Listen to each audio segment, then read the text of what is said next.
So, um, to close this almost endless series of videos from Galapagos, I thought I would share a few thoughts, a little bit about the history of the islands, and a few thoughts on my own about my visit and about, well, visiting the islands generally. So, the actual name of the islands is the Archipelago de Colón. That's the official name. But they're mostly known as Las Islas Galápagos. They get their name from the giant turtles that were once extremely common there, much more rare now. And the islands belong, of course, to the Republic of Ecuador. They are a province, their own province within the Republic, and they're also a national park. The entire archipelago is a national park, and the ocean surrounding it is an ocean reserve, or a marine reserve. The islands are located about 970 kilometers off the coast of South America, and they cover a pretty big area. It's 220 kilometers from Isla Española, which is the southernmost island, and Isla Darwin, which is the northernmost island. And there are 13 bigger islands and 3 smaller islands and 107 sort of islets. But when they say bigger islands, then they just mean bigger than 1 square kilometer. So they're not all that big. The islands are of course volcanic, and they're almost brand new. Isla Española is the oldest, and it's only 3.5 million years old. So, geologically speaking, they almost popped into existence yesterday. The area is very unique. It has an extremely high number of endemic species, and that includes both plants and animals. So it's a very special area. It definitely deserves all our protection, which is a difficult issue when it comes to tourism. It's under threat in a lot of different ways. One thing which they all dread, everyone who lives there and Ecuadorian authorities, is potential oil spills from ships passing in the area. That could be disastrous. The El Nino phenomenon is also a threat because it causes warmer water, and that can make it very difficult for a lot of these endemic species that live, and also non-endemic species, of course, that live in the waters, and also for the animals that feed on things in the waters, like the birds. Of course, there are the introduced species that pose a threat. Mammals. There are almost no mammals on the islands, naturally, but humans have introduced goats, rats, donkeys, dogs and cats, and also various plants that are not native to the islands and therefore have few natural enemies and who have become quite dominant in some areas. So that's a big threat to the native flora and fauna. Of course, the main threat is human activity, human settlement. They had an enormous population growth at one time. In mid-90s, I think it was up to like 8% annually. So it was completely crazy. This was regulated by law in 1998, and they're trying their best to keep it down now. But of course, temporarily, the population does go up constantly because of tourism. Like I said, the population is strictly controlled on the islands, or as strictly as can be managed. There are about 25,000 people, or there were 25,000 people in 2006, and 5 of these larger islands are inhabited. What's strange about the Galapagos is that it's one of the very few areas in the world, on the planet, that have no native human population. And that means, of course, that to the fauna there, humans are not acknowledged as a threat. So it's very dangerous to have too many humans because of all our destructive activity, and also because the endemic animals, they don't know that we're dangerous. They don't know to keep away from us and from our settlements. So they're bound to come into conflict. Since 1998, there's been a law that regulates settlement, where basically you can get a residential permit in 1 out of 4 ways. Either you're born on the islands, but if so, then your parents have to have a residential permit.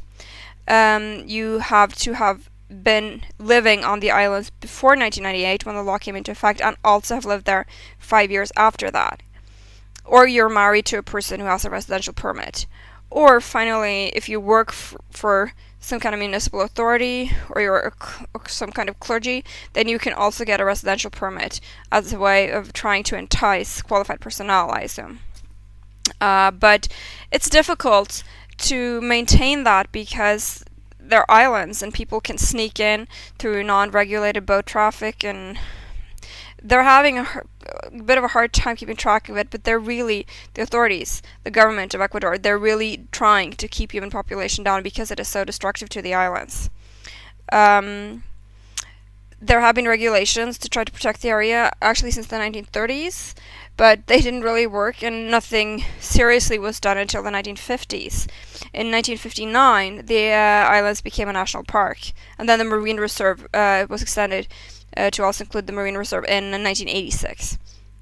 1959 was, of course, a very important year for science and for the Galápagos Islands, because it was the 100th anniversary of the publication of the most significant scientific work of all time, which, of course, you can all guess, on the origin of species by means of natural selection by Charles Darwin, which on the islands is a big thing because it was his visit to the islands in 1835 that prompted him to conclude with evolution as an explanation for what he saw.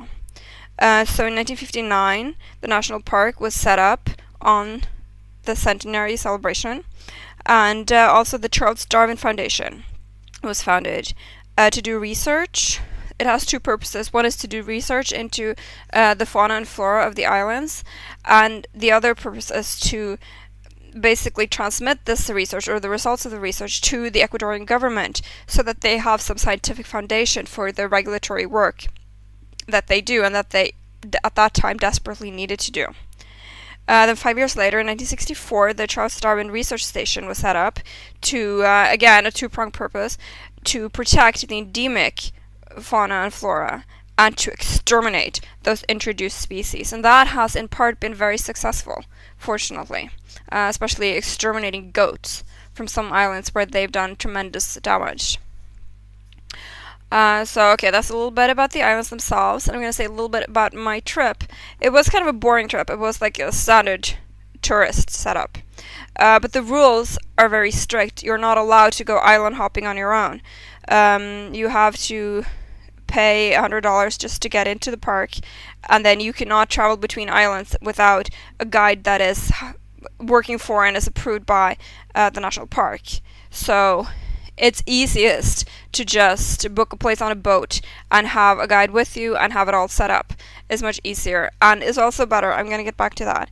I went there at the end of March, at the beginning of April, which is a pretty good time because the rainy season is pretty much over. You still risk some showers, and we did have some, but it's not going to rain constantly. If you're lucky, you're hardly going to have any rain at all. But the effects of the rain are still visible, so the islands will be much more lush and green and beautiful, much more so than they are at other times of the year. The boobies will either be courting or mating, or they will have chicks. The marine iguanas are preparing for digging nests and laying their eggs. And the albatross, the waved albatross that we were lucky enough to see, you can only see them in the beginning of April, not at any other time of the year. They only come to Isla Española to breed at the beginning of April. So it's a good time to go. We traveled from Quito via Guayaquil, but we didn't stop over there. It was just our plane stop. We, of course, didn't get off because we wanted to move on to Balta, from which we were taken to the ship, which is Santa Cruz, where we visited the Charles Darwin Research Station and Puerto Ayora. then to North Timor, to Bartolome, back to Santa Cruz to visit Tortuga Bay, and then Santa Fe and Española, and finally San Cristobal, where we visited Cerro Colorado and the capital of the islands, Puerto Bacarito Moreno. And it was a fantastic trip, an experience of a lifetime. I've wanted to go there since I was a little girl. It was a dream come true for me. I could almost not believe that I was lucky enough to get to go. It was a wonderful time. We had a fantastic crew on our ship, the Treasure of Galápagos, a wonderful guide who took really good care of us, was very knowledgeable, showed us a lot of interesting things. If you're considering going, I would totally recommend it. But you need to consider carefully before you go the impact that you will have as one of a huge number of tourists that come every year to the islands. You will see when you go there that there are hotels, there are restaurants, there are places to stay on the island. So you can stay on one island, see as much as you can there. You can hire a guide to take you to other islands. You can do that and stay in hotels. However, I would say that that is a bad idea, because the more overnight stays, the more meals eaten at hotels, restaurants, all of this will just create the impression that there is a market for even more hotels and restaurants.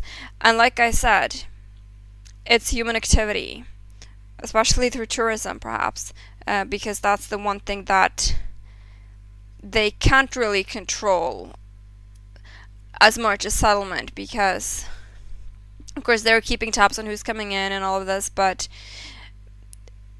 what can they do once you're there? They can't really control how much, how many hotel nights you spend, or how many meals in restaurants and all of this.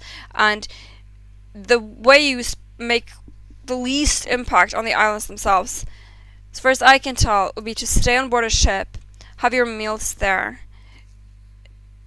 A floating hotel that doesn't have to be built, doesn't have to take away from the natural habitat, maybe the breeding areas of any species.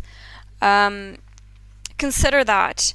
Consider the fact that these animals, they have nowhere else to go. They only live on the Galapagos Islands, which is a place where, yes, they need tourism. They need the tourist dollar. People are quite poor.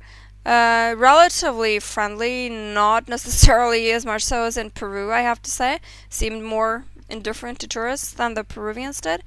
And you will see a lot of poverty.